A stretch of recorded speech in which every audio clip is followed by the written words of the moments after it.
Hey everybody, it's Hussein Kabani and Steven Zalunardo. this is East Meets West, and we're in the East today, which I find very convenient. I don't. It's an hour and 15 minutes for me, but it's all good. Traffic has lightened up, so which is Even awesome. when you messaged me yesterday and you're like, I'll leave my house at 6 o'clock, I was like, and I'll be there at 7:15. I was like, no, I don't know about that, man. Yeah, I think 6:45, but was it came it 7:15 right right exactly. on the dot? Yeah, I can't believe it's an hour and 15 Yeah, minutes. and the traffic's good, honestly. Like on the highway, I can't complain. 400 was decent. It was moving. 407 was moving. So where's the holdup? Just you leaving your subdivision? Well, it's from Nobleton, 75 kilometers, right? I don't know, man. To Kleinburg's a lot less. Okay. It's like 60K, right? Or Okay. or 62 Oh, kilometers. okay, Yeah, I see. yeah. So you're like 15K, 10 to 15K. But I west think of I'm about 7 kilometers Okay. north. Yeah. Yeah, of Kleinburg. Yeah. Yeah. So that's pretty cool. And so how was your week? How was your last week in real estate? Yeah, the week has been okay. Like as you know, I've been dealing with this somewhat of a challenging deal with this power of sale. Yeah, you were mentioning today, yeah? Yeah, so basically there was a listing that was in my area that kind of went expired. I kind of figured out that the house was going power of sale, and I was able to get in touch with the person that was holding the first mortgage. And I basically told them, like, look, I think I have somebody for this property. Yeah.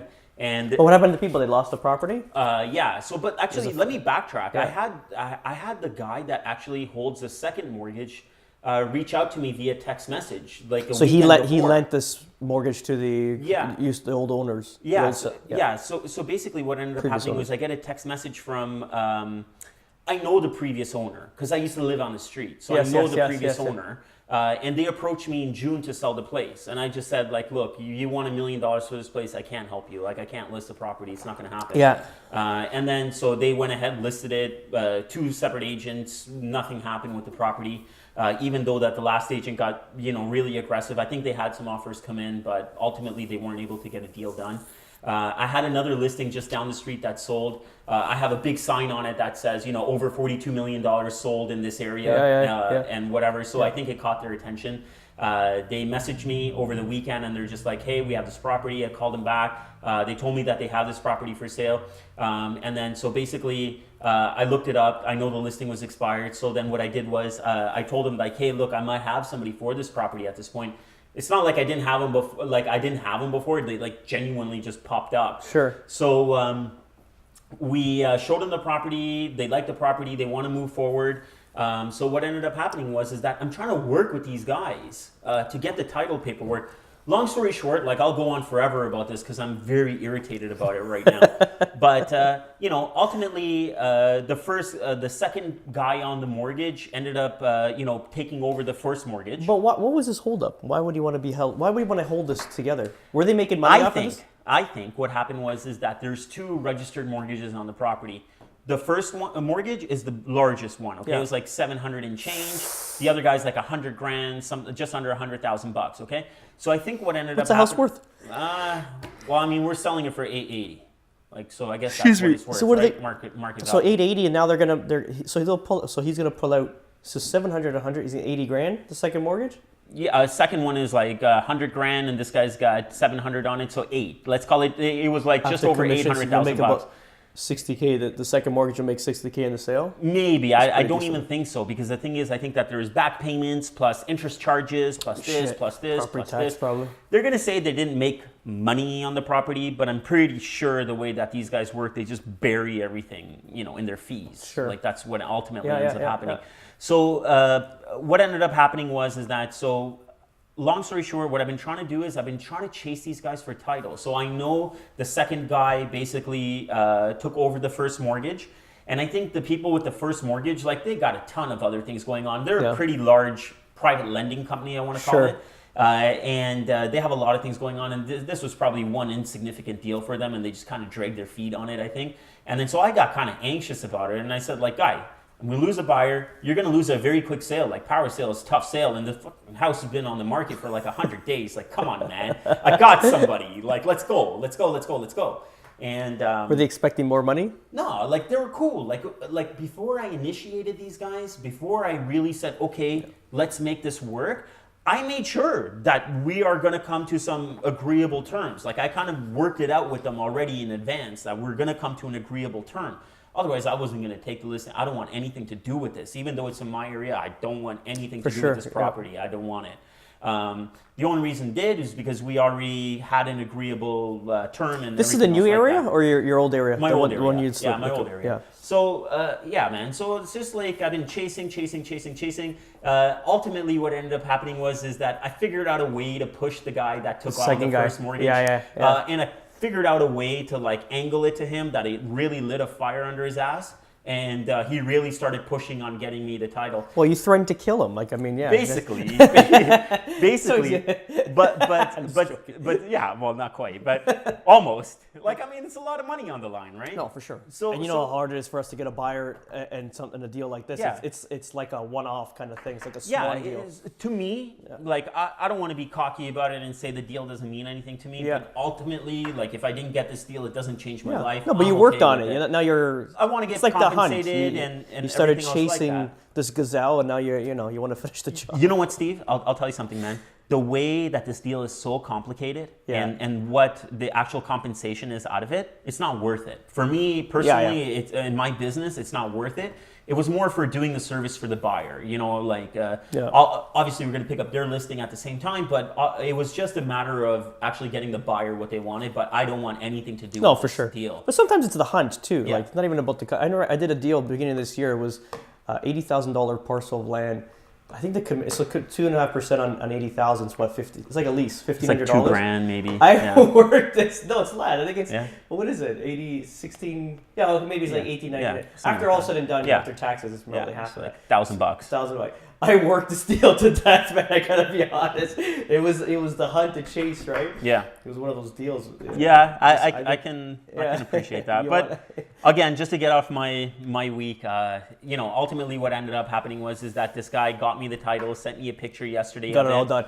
Yeah. But then the first guy wants to clear up the deal, and he knows I have an offer and everything else like that. So he's like, send me over the offer and blah, blah, blah. I'm going to look it over. I said, okay, sure, man.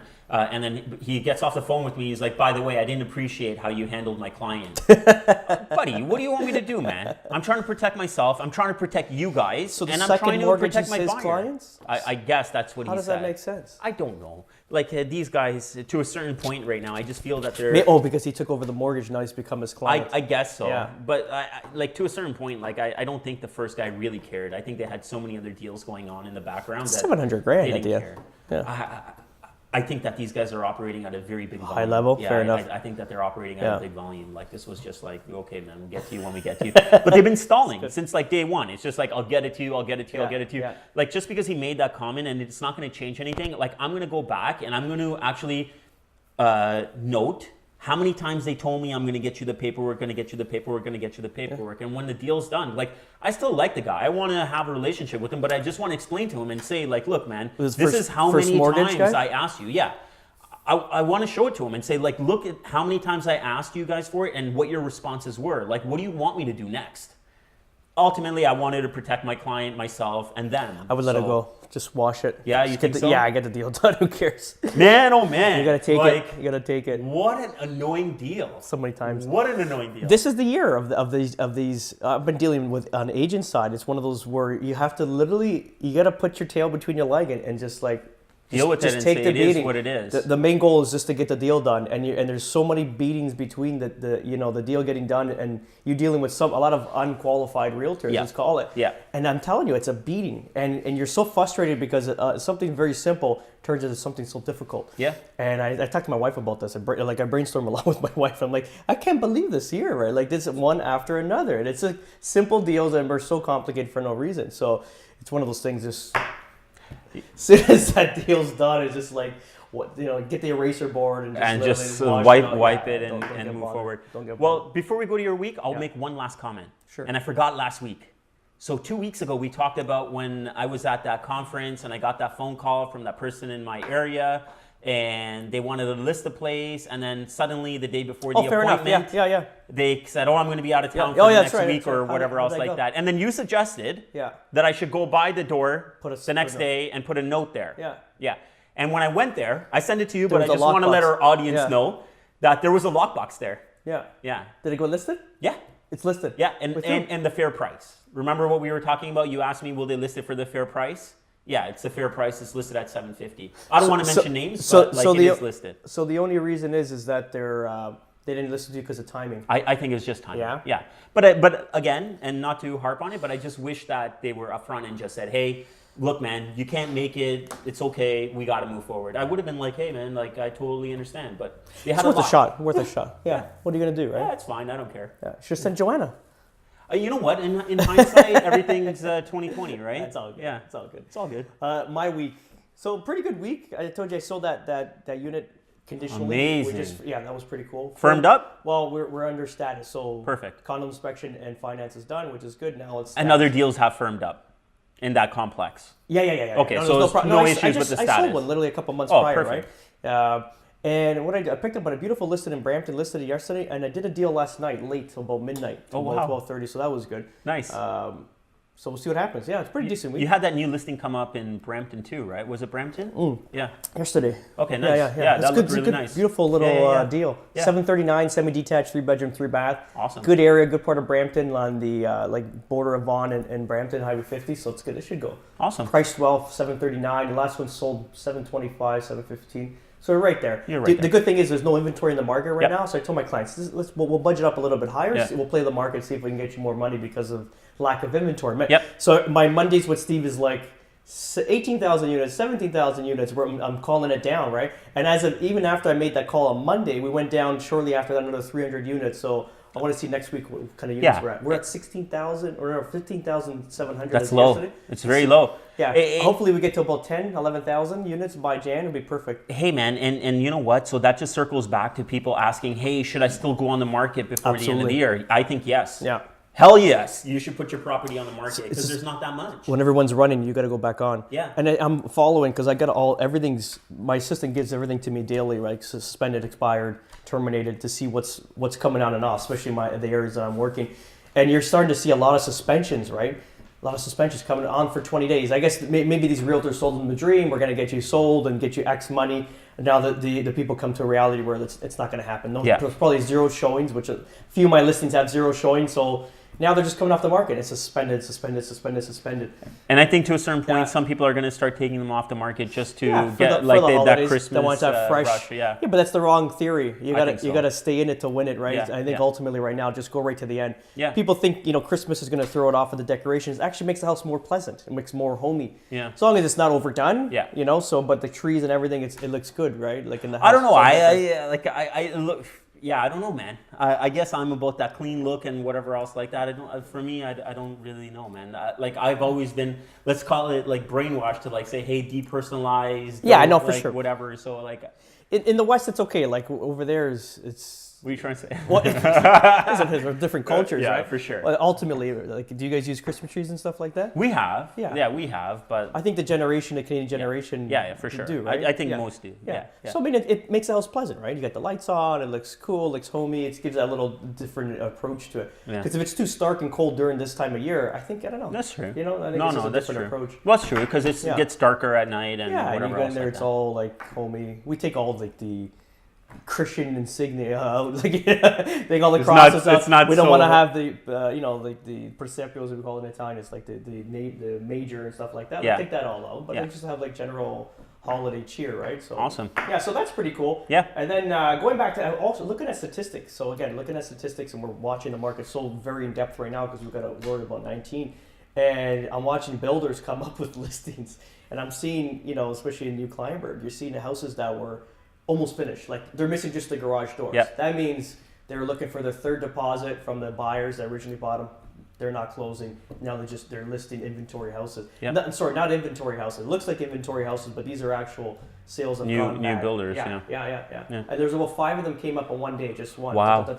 And we're talking 1.7, 1.9, 2.2. Like these are big, heavy hitting properties. So these are properties that that were previously like the site was sold out.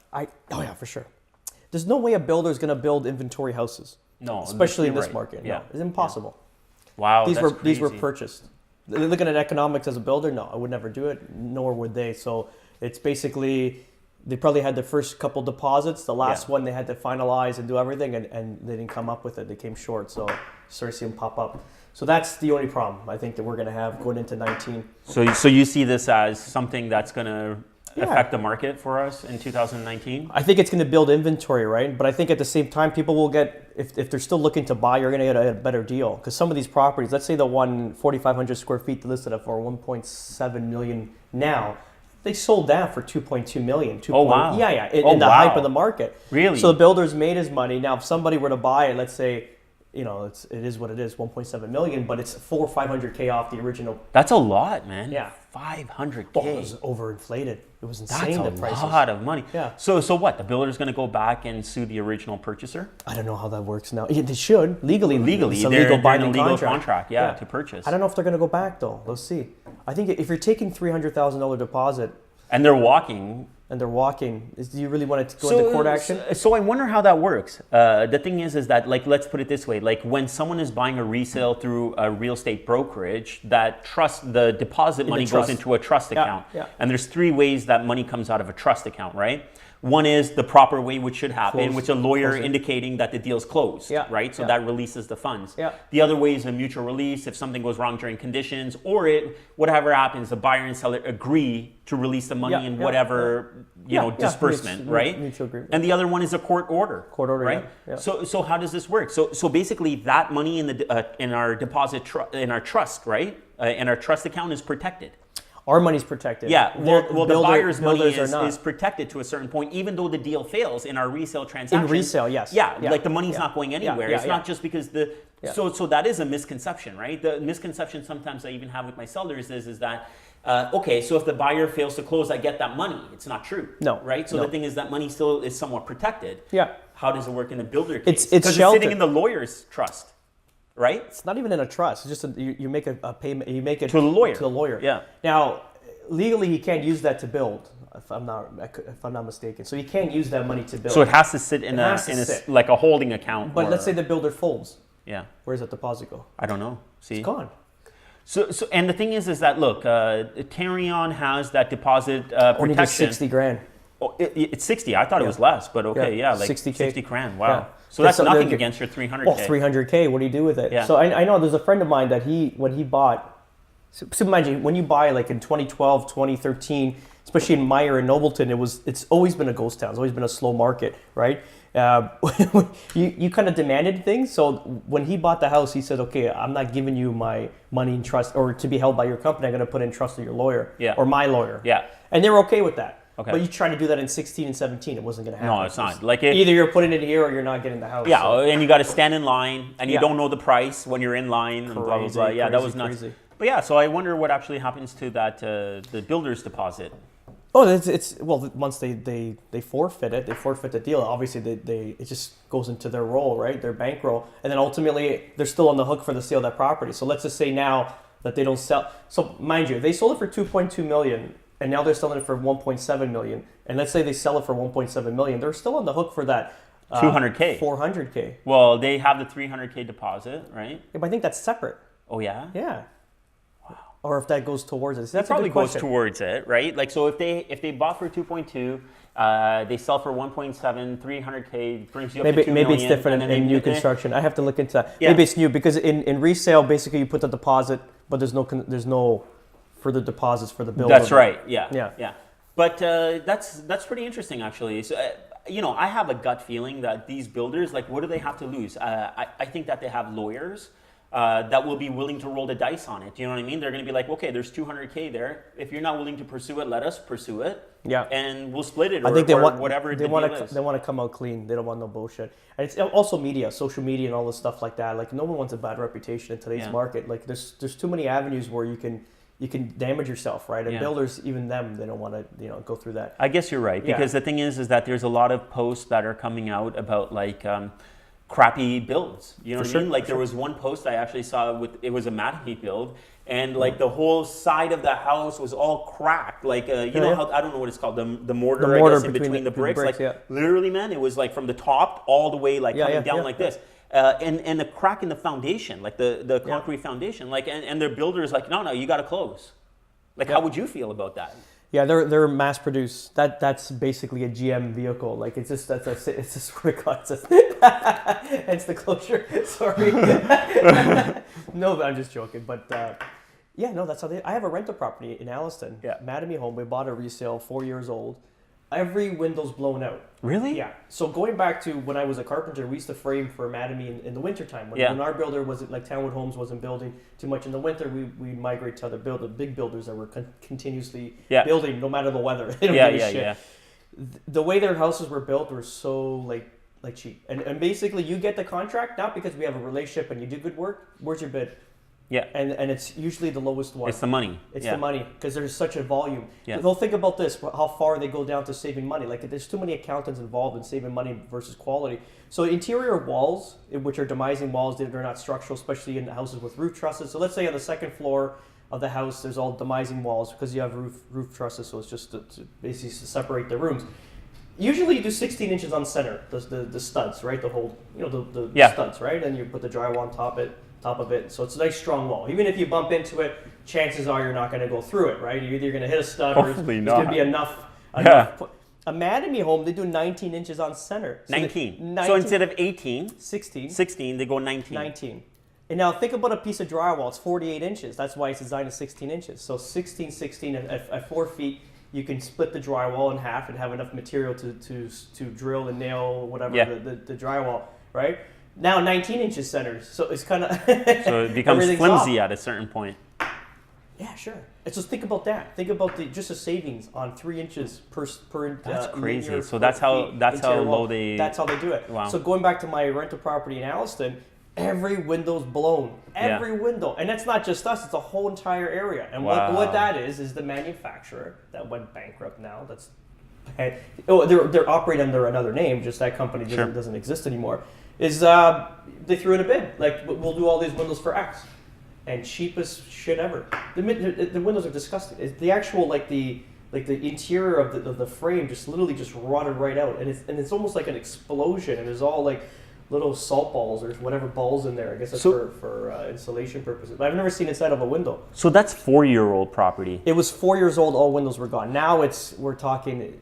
It's probably like 8 years now, 8 years old. So the carry-on warranty, right? So I have a general idea of how it works. Sure. So like the first year of carry-on warranty is like a bumper-to-bumper warranty, I would call it. Yes. Okay, the second year, from far as I understand, it's like the major components. So electrical, plumbing, heating, cooling, roofing, probably windows. I guess that's where I'm trying to lead to. Like I guess that's part of the 2 years. Because I know there's the 7 years, people all have 7-year warranty, but that's just like if your house essentially falls down, you're covered. Yeah. So I guess windows would have been in that 2 year. 2 year, I'd imagine. So that's really crappy, man. You buy a brand new house in 4 years, your windows are shot, and you have no warranty. Again, it's reputation. So now, would I ever buy a resale Mattamy home? Probably not. Unless it's like some killer deal, but even in Kleinberg, they're building. They bought Monarch Homes, which was a high-end builder. Now they took it over to add that luxury line to them, or they just the condo line. That's what they wanted. Is that what it was? Yeah, Mattamy Homes wanted to break into condo market, so it just Monarch came into Canada because land value was cheap. And when the land value started to go up, Monarch went out, and Mattamy bought Monarch because they wanted into the condo market and didn't want to start from scratch. So all the Monarch projects got rebranded to Mattamy. Yeah, and that's in our area in Kleinberg. Yeah. But if you see the productions, because now we have some really good builders there, like smaller builders but more high-end builders, and you can see the quality that they're putting into the houses. Then you see like a Mattamy, it's just like so bad. It's like you don't flimsy. trust it. You don't trust it. Yeah. And I feel bad to say that, but hey, listen, I was a huge believer in Mattamy because when I bought pre-construction in June 2010, when I was living at Yonge and Sheppard, I bought here in Pickering. That was the first site in Pickering. Yeah. When we moved in January 2012, maybe it was excitement or whatever else like that, but it was proper. Like everything was nice, it was good. House was clean, everything was good. Yeah. I just closed on a townhouse built by Mattamy in Pickering in August. Shit. Yeah. The quality's dropped off. Garbage, man. That house, we had a couple of nail pops, this and that, and whatever, and this is acceptable, you know? You know what it is? It's basically them mass producing. Yeah. But they're bigger in the States than Canada now. I went to their website. How many sites they have in the U.S.? It's insane. Yeah. That's just. But you know what? For the way they produce houses, like scheduling wise, brilliant. They're down to a nail. And every super there is usually a woman.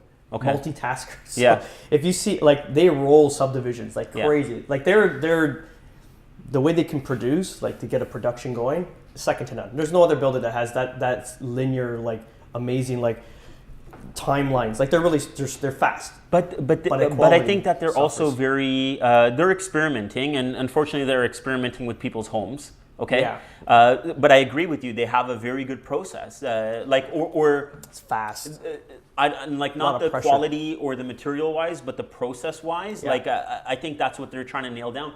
Like there was a video when we first bought in Mattamy in June 2010.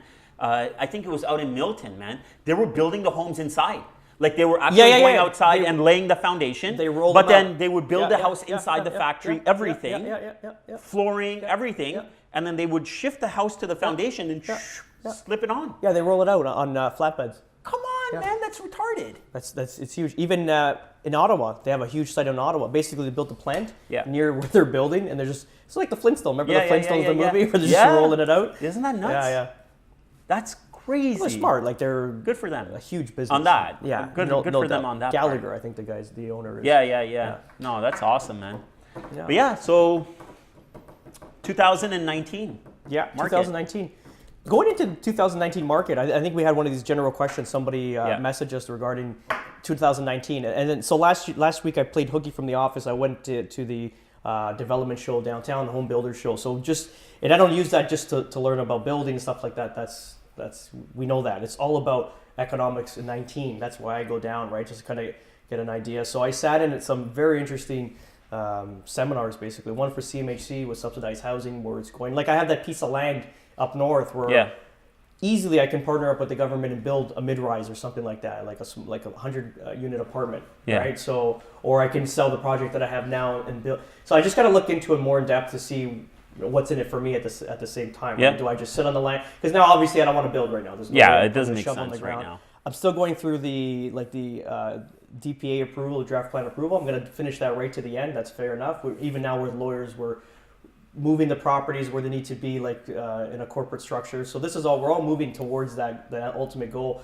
But do I wait for 3 years for the market to snap back, or do I ultimately maybe partner up with the government now, build something there, an apartment building, cash out of it, or be a partner with the government and then ultimately move money somewhere else? Because there's great deals out there. Like in Alliston, or was it Alliston or Tottenham? A commercial property sold right on the main strip. No, in Alliston, $500,000. That's cheap. Beautiful building. Like a nice little building, yeah. $500K with commercial and residential. It's cheap. $500,000. Cheap, really cheap. I saw it yesterday. I go, this is why I don't look at the MLS when I don't have money to spend, because it hurts. You just want to go shopping. It's $500,000, and it's a beautiful building. You can do so much with it, right? And it's a good piece of real estate to have for the future, because you look at a $500K now, and it's easily $1 million in the next 10 years or something. Yeah, for sure. So anyway, I sat in CMHC, and I sat in with the Trade Commissioners of Canada. So Trade Commissioner of Canada, imagine. There was the Trade Minister for Mexico. Was there. Very high level. But the Canadian, but he resides in Canada. Sort of like the Canadian. So he's the Mexican Trade Minister, but he's stationed here. I forget how that term goes. And then there was some high-powered lawyer that was representing the Trade Commissioners of the U.S. So it was like it's like, thank God I picked this one. I was really when they're blindsided. Wow. I know it was going to come out, but it was learning about NAFTA, and now it's the USMCA, which is a new deal, right? Yeah. And learning about that. So basically, Canadians and the Mexicans were there, and obviously they got both haircuts from the U.S. All the tariffs that's going down. It's going to affect our metal and a bunch of stuff like that. So it will affect manufacturing here in Canada. There's no for sure. I think we've already started to see some of the signs. Yeah, and it usually takes 6 months to 12 months to feel the full effect of that, right? Because the bottom line keeps trickling down. But the interesting thing I took out of that, like the positive thing I took out of it, so naturally, like our biggest partner is going to give us a haircut. Fair enough. Yeah. They're looking after the best interest. You can't say they're doing the wrong thing for their country. They're doing the right thing for themselves. It is what it is, yeah. So that's fair. But what the Canadians did, and even the Mexicans, they lined up two other new deals. One was called CPTP, something of this nature. I forgot the exact name of it. And there was the other one was CETA, which is basically new trade agreements with Europe and Asia. Okay. The oceanic countries there. And New Zealand and Australia is part of that deal. But they're all open trade. It's like one of the best deals that they've signed, most intricate and most probably even the American lawyer was saying we're actually going to look at these trade agreements and incorporate a lot of it into what we're doing now, because they're so well written and so well. Do you think they're starting to cut them out? States? Yeah. Well, they have to. They're not to cut them out, but they got to start looking elsewhere. Because if they're going to become this aggressive and like really try to squeeze the pennies out of everybody else, like that's what I think. Like, I mean, like, look, I know a bunch of people in the U.S., but it's like, you know, to a certain point, I don't know much about it, and it's me looking at it like not knowing it and at a very high level. I just feel like they're trying to squeeze every little drop out of it. And, you know, when you try to do that out of any kind of deal, you know, the relationships start to deter, and you don't end up having a good functioning deal at the end of the day. I feel like the U.S. pushes so hard, almost to a point of like becoming a bully, that like I know they're you know, they're a world superpower, right? Sure. But the thing is that they can lose control of that. Like I feel like if, you know, other countries get together and just say, you know what, screw these guys, we're just going to deal with ourselves and let them do whatever they're going to do. There is a good chance. And that's probably these deals how they've come to, right? With the oceanic countries and Europe. But I mean, ultimately, look at it like this: when you're doing a deal, and you deal with some agents. There's some really, you know, like top performing agents, but they're really not very good people. Like they're going after your throat. You're gonna turn it up too. Yeah. And you're gonna go at them. And a lot of times you might not even make a deal. And if a deal comes together, it's really bad. The feelings are really bad between each other. And what are you going to do? You're going to, next time that guy comes around or that lady, whatever it is, ill feeling. You're going to have, and you're going to push it to another party. Let's say you go into multiple offers. Now that we can orchestrate whoever's got the highest and best conditions wins every time. Yeah. But I mean, ultimately, you're going to hope that they lose, right? Because they don't have a right attitude. But let's be honest, just on that point. Like, if you have a good relationship with somebody else, like you can make that deal work. Or come on, man, like you're not like let's be honest, you're going to like. Dude, you gotta crank that up a bit. Trump is New Yorker, not to say they're not all like that, but they're going at your throat, and they're going to win. They're going to kill.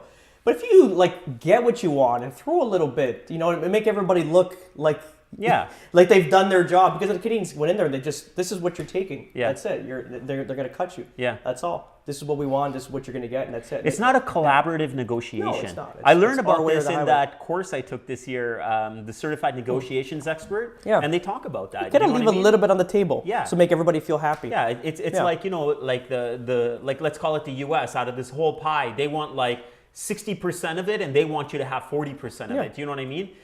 When you do collaborative negotiation, you're just like, hey, let's just make a bigger and better pie, and let's split that in half. So essentially, everybody's leaving with more. Yeah. But I just feel like they didn't look at it that way. And to their point, like they don't have to. They don't have to. But is that short-term thinking? Short-term. That's short-term thinking. It's not gonna, and to me, like I'm kind of surprised about that, to be honest, because Trump is known to be that strategic negotiator. No, every deal he does is like that.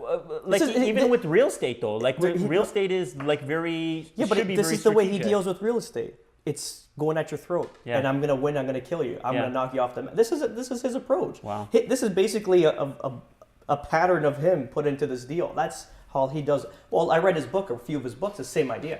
He did well in real estate or whatever, but that's how he approaches it. If you get into somebody that's more of a deal maker, let's say Richard Branson, like somebody like this, where it's everybody's happy, you know, we're all making billions, but everybody's happy, everyone feels good. Yeah. You know what I mean? But his is like, I'm gonna go at you, right? And that's just his approach, and this is what shows in the trade agreement. But again, so this opened up 2 other trade agreements that are so open to the countries. Let's just say now we sell machinery to Germany, right? So let me just backtrack. So if we sell machinery to the States, to get an actual engineer in there to fix this machine, let's say it breaks down, it takes paperwork and a bunch of stuff. It's almost like we're still a foreigner. Like we can't get in there. It's impossible to get this thing. It's like so much paperwork, so much BS to get through. In Europe now, you sell a machine, or they sell a machine to us, and this machine needs to be operated on or engineered or fixed. The engineer just goes. No papers, just go. He stays 3 months. Like it's just so open borders right now between. So the only thing Canadians got to learn now is so they're so dependent on the States because it's easy. You ship over, it's easier. Go across the border. Timelines are shorter and everything else. Culture is very similar. Everything's the same. It's the easiest way to go. They just got to learn now to adapt and go across the Atlantic to Europe and obviously China and stuff like that. And you know what? To a certain point, like all deals, even if they appear to be negative or not so favorable, but it opens up new opportunities. And I think this is exactly what's happened. And us Canadians are going to have to learn how to do business in a different way, and it's going to expand it. You I have think, to, overall. and then hope they're not lazy to kind of sit with this. They got to literally start sending people now. I think you and I feel the same way. Like when this government changes, I think that's when that hustle is going to start. I just feel with like our federal government here. I just feel like we have a little bit of a lax approach right now about it. Yeah, I don't think people are worried enough. Maybe they are. Maybe manufacturers now they're saying, okay, great, so softwood.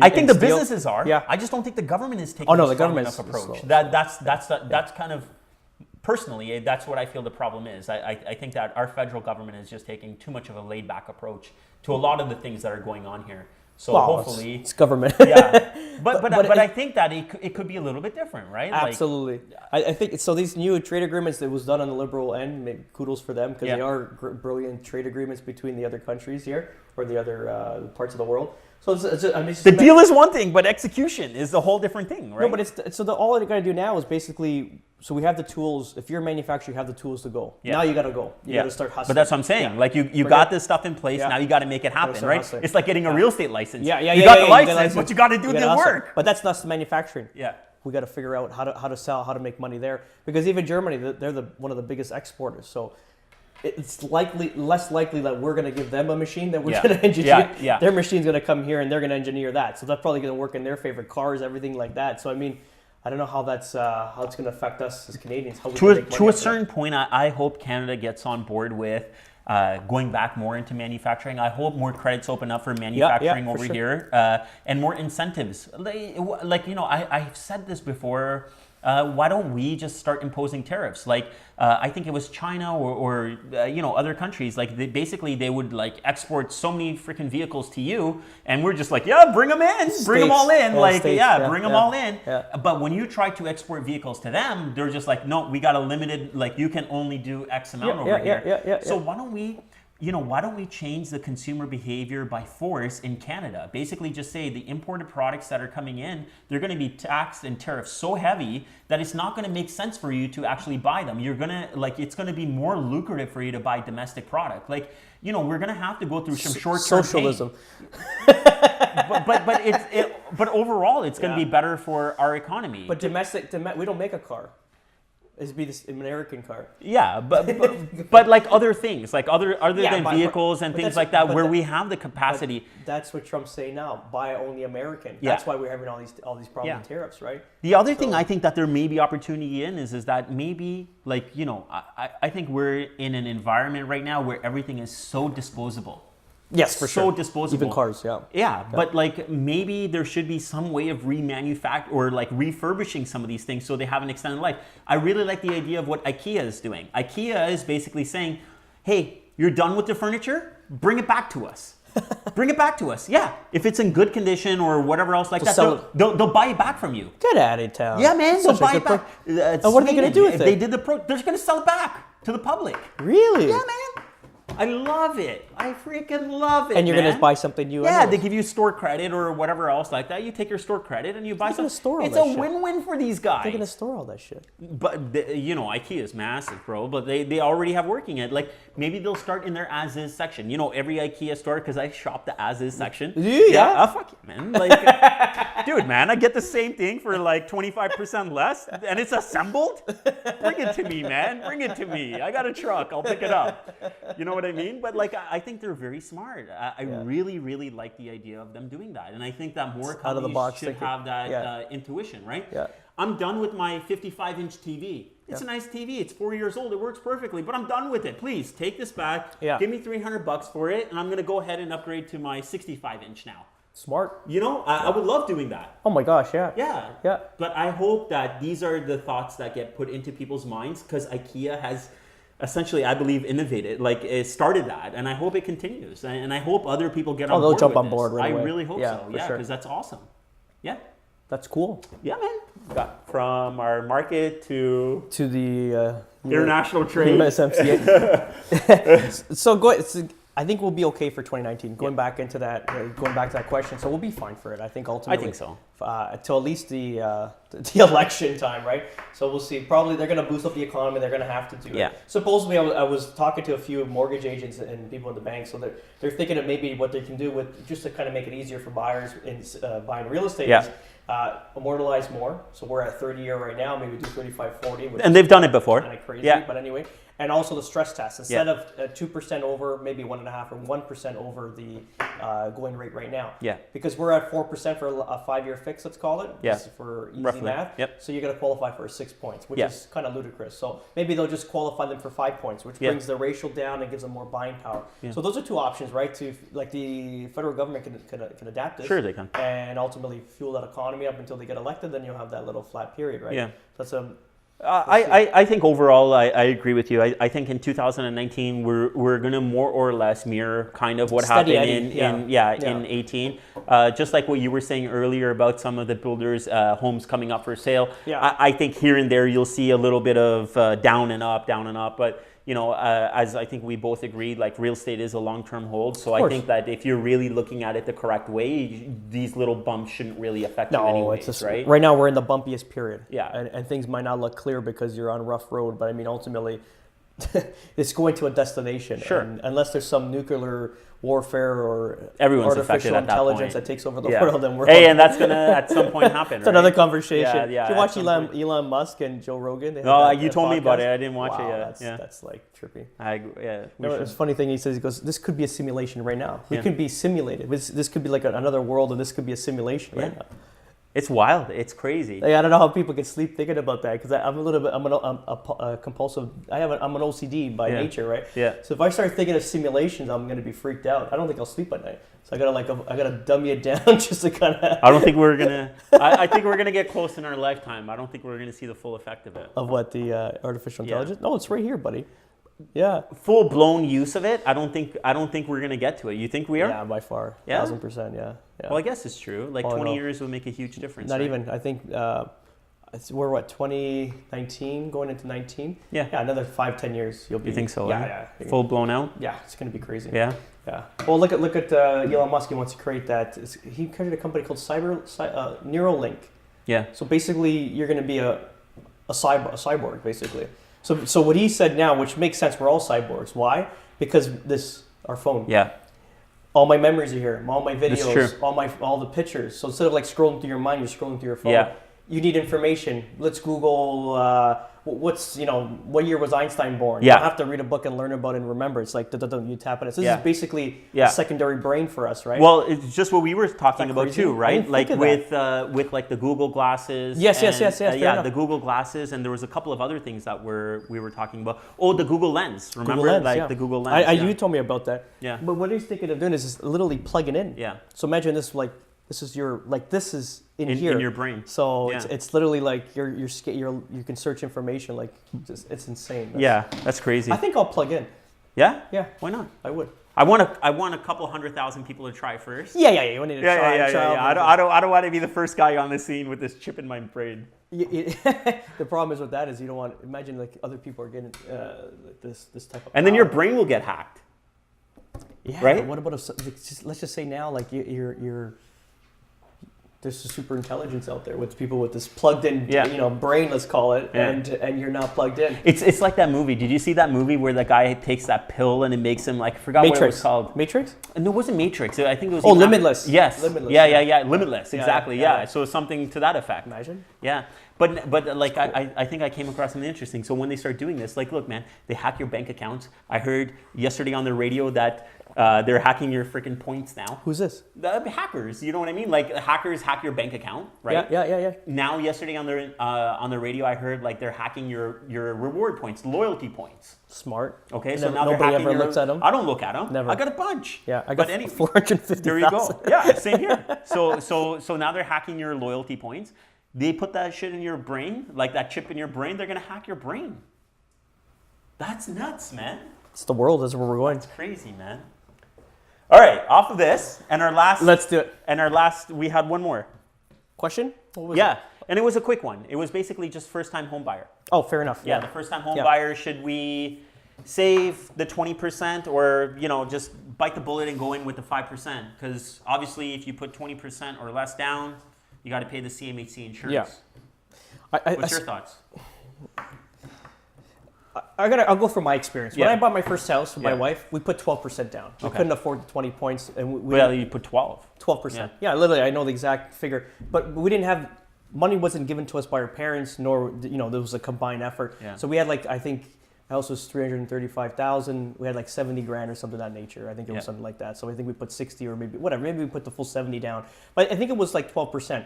But what was I going to do? I was already, married for 3 years, living in my parents' basement. I had to make a move. I can't. You can't be there forever. No, I can't. Yeah. So I basically you immortalize it. So there was that 8%, whatever. I don't know. Maybe it was $10,000 or $15,000, maybe less something. Maybe $7,000 or $10,000 I had to pay CMHC fee, which gets rolled up in the mortgage. So not coming out of hand. Just pay but the ultimately, PST. I got into the market at a time when the houses were relatively cheap. That house I sold for $922,500, almost tripled in value. So really, it's a long-term thing. So if I would have sat in my parents' basement for another 2 years. Imagine it, if I did another, so 20% of what's that amount of 335? What's that? It's like or 365. So what's that? So that's 3 or 4 would be 80, right? 80. Okay, let's just say we had to wait another year in order to save this amount. Now that house at 365 was over 4.25 the next year. Yeah. Really, where was the savings? No, so you still wouldn't have been able to save the 20%. No, it would have been because the way the appreciation was going. Yeah. So we made the move, and it was the right move. And I think people get so confused with that. Nobody wants to take on extra debt. Yeah. But ultimately, if it is for a product where potentially it's going to be worth more value, I think you're gambling on a safe investment. Don't go to Bahamas. Go to Cuba. You know what I'm saying? Save your money, and I'd rather put it into real estate, just for that. Yeah. You know what I mean? Yeah, and from my experience, I paid it twice. When I was 21, when I bought that condo, I had 5% down payment, and I paid the CMHC. Yeah. And then when I sold that one and bought the other condo, I paid it again. And I think at that point, I still only had 7% or 8% down payment or whatever, and I paid it again. So what are you gonna do? What are you gonna do? But we're in a place where the market was appreciating, and there's no way I would I'd be able to save enough. The appreciation would be too high. It's just a chance you take, right? Yeah. And then so even in today's market, should you save 20 points? I don't know. When should you buy? I have first-time buyers now. I'm taking them out on Saturday, and he's like, "So the price are going to go down, next year." I go, "But even if they do, let's say because we're looking at a product, there's not much of it, like towns and semis, not much products in our area, right? Yeah. So let's say now they're worth about $780, they go down another $20,000 by next year. They're not going to go any lower than that. No. Don't expect a $100,000 drop off on these things. So let's say $20K worst case scenario, and that's 3 to 4% down. Okay, fair enough. So now you're buying, but now the interest rates are up a point. Yeah. Over 25 years, 1% on compounded. Compounded. Yeah. Do the math. I said either you're going to pay it now, or you're going to pay it later. I said so. Ultimately, if you find the right product, you like the product, you see yourself because they're going to rent it out temporarily, then ultimately move into it. If you like it, you feel it's the right thing, just buy it. I agree, because I mean, look, even if you're looking at more or less, even let's call it entry level is $500,000 roughly, okay? Roughly, it's about $500,000. I don't know. I'm just throwing a number out there. How much is CMHC going to be? $15,000? At the depends on the price of the house. Yeah. So whatever, man. So it's paying $5 or $515. It's not like you got to come up with the money up front. They rolled it into your mortgage. You pay the PST on it, and you're good to go. So instead of buying it for $5, just assume you paid $515 for it. But that's it. I think you don't want to go down put 5% down on a house. Maybe 10 points. You know what I mean? Kind of keep that gap because you don't want to be negative equity if the market does drop. Yeah. Let's say next year drops 3 to 4%. Let's call it. But what do you think in 5 years? See, I'm always about buying and saying I'm going to hold it for 5 years. So I think you would outdo it anyways. Just a 2023. Yeah. We'll be fine. Yeah, but that's what I'm trying to say. Is okay, fine. If you want to get into the market, you got 5% down. Yeah. I say get in. Fair enough. I say get in, man. Take the plunge. Reality is, I've been preaching this the whole year, and we're getting 1 million more immigrants coming to Canada by 2020. It's not going to be cheaper. No, things are not going to get cheaper. So now everything looks a little bit grim right now, ultimately, because the media is boosting or boasting about everything that's happening. Yeah. But if you got 333,000 people coming to Canada per year. Yep. Now, mind you, not all of them will reside here, but they want to come to Toronto and Vancouver. 50% will reside in the GTA, in our area. Never mind, Ontario, just the GTA, our little travels, right, or the Golden Horseshoe. Where are they going to house all these people? That's why everyone's going, like all the builders are moving from single residential properties to more mid and high density, mid rises, townhouses, sure. Stacked townhouses, stuff like that. That's the new world, right? Because they're trying to maximize the space. Yeah. So it is what it is. No, so, I agree, man. It's a little bit grim right now. But look at builders; they're not selling. They just pulled the plug on their phases. They're not selling right now. Yeah. It's not like they're panicking. They're just saying. But they got the long-term plan, right? The long-term plan is that, hey, everything is going to be great. And I truly believe it. Like, I really believe that even buying in the GTA in the next 10 years is going to be reserved for the people that were either playing in real estate or you've got money. Absolutely. Like, if you're a first-time home buyer and you don't have money, good luck to you. Oh, you're going to rent. You're going to rent. You're going to rent. Yeah, you're going to rent. And they're going to and that's going to be very expensive to rent. Like I can probably tell you, like the one bedroom in downtown is going to be what, $2,500? Oh, easy. They're what, $2,200 right now? Right now, yeah. Yeah, old buildings. Yeah, so 25, maybe even $3,000. Well, look, how many of the builders now are building just literally geared towards rental apartments, rental condos, not like. The apartment's got a little bit of a stigma when you say apartment. So basically, it's a condominium that's leased. Let's call it. Yeah. If you want to like clean up the terms. But anyway, so it's a beautiful condo building, and they're all leased products. Why? Because there's these REIT companies coming in. They're ultimately saying, why would we sell this off? You're gonna make a killing. Yeah, like I was watching, and just to wrap it up, like I was watching CP24 Hot Property. I happened to catch this part of it with the guy from Tribute Homes on it, and he was starting to talk about something like that, where he openly said that they're starting to look at some of the land that they own, and they're looking at building for rental purposes.